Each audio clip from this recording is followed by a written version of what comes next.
Okay, next section, number 12. Not giving everything to one relative, right? And we said because they're not okay. Your relatives are very lucky; they have you, but others are not so fortunate, right? They don't have relatives who can give them, right? So let's see. When one has more than one relative in need of tzedakah, one should not. One is underlined.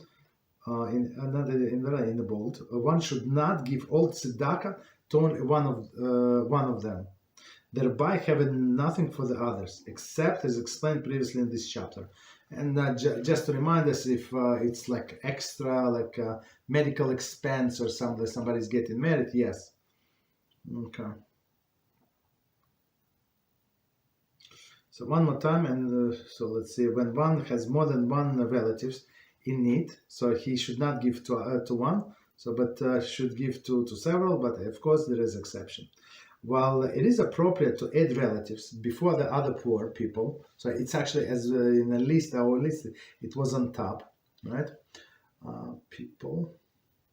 In a situation when one's relatives are able to receive their needs from others who wish to help, one should rather give to those in need who are not relatives and have no other source of assistance, right? So he said that if your relatives can get from the other tzedakah fund, let's say that they live in a community when there's a like very strong community, they would support them, and you want to support somebody living in new community that not as rich.